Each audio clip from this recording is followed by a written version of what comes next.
A study by American behaviorists revealed that multiple people observing the same scene will inevitably give different descriptions of what they see.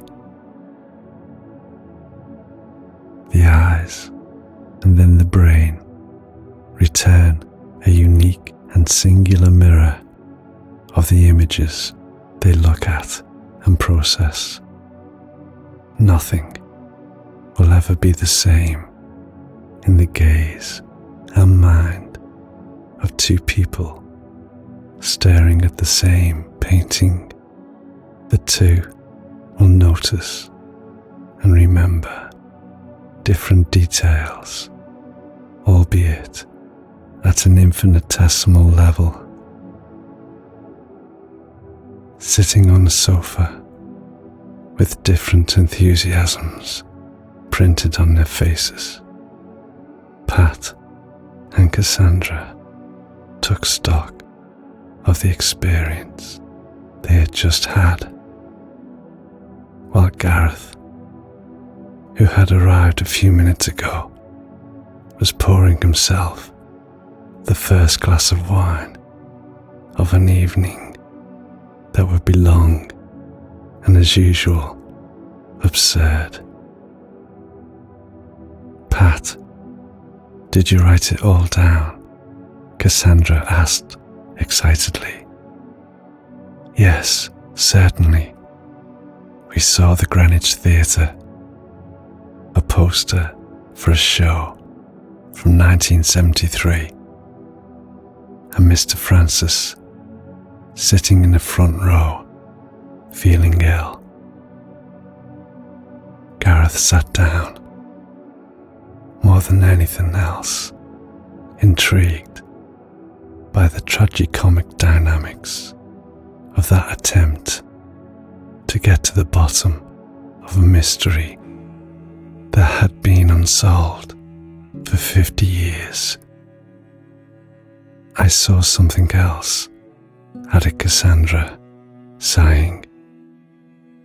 At that point, Gareth took out his notepad. Cassandra closed her eyes and took a deep breath. Alistair jumped into her lap, helping her focus with a powerful purr. "I too saw the theatre, the poster, and another manifesto. The date was... Wait. Yes. The date was August the 10th, 1973. They are showing The Lady from Shanghai by Orson Welles." Gareth wrote compulsively, while Pat tried to understand how he could have missed those details. But there's something strange. A gash. Yes, a fracture that gives off a very strong light, and I see Mr. Francis floating in the air. He is not sitting, he is suspended, and there is no theatre behind him. Gareth paused for a moment, trying to make sense of Cassandra's story. Pat also looked at her, hoping she might reveal something else that made more sense than she did. Alistair meowed, as if to call everyone to order, and Cassandra started talking again. "This Mr. Francis is in Germany. I see the Brandenburg Gate. I see books, writings, scripts perhaps." Then Cassandra stopped, her eyes wide, as if she had seen a ghost. What did you see? Pat asked her, worried about the possible answer.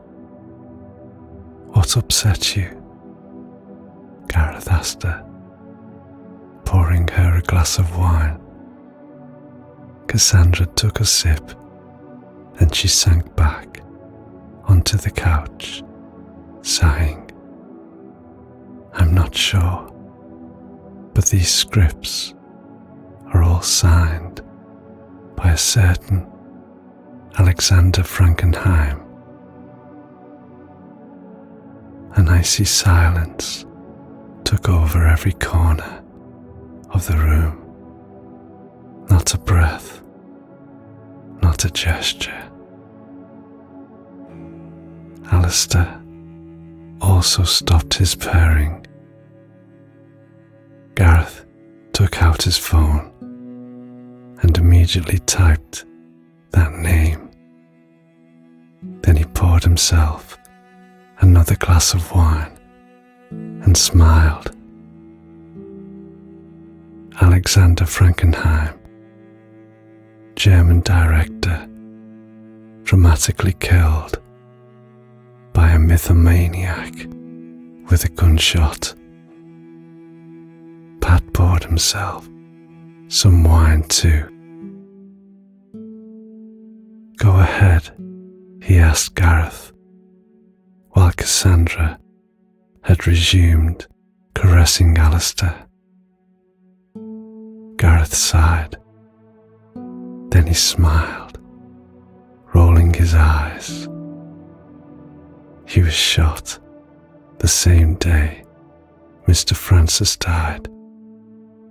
Do you want to know with which gun? A Beretta 92, obviously, Pat replied, in the tone of someone who knows he's getting into trouble once again. Cassandra burst out laughing.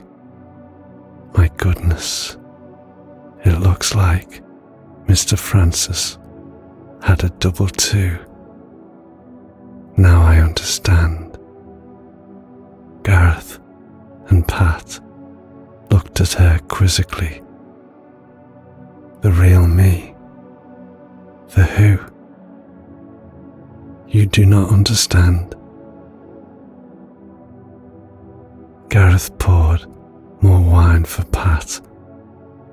Let's call the others, he said, with a certain resignation. I can already imagine Crest's face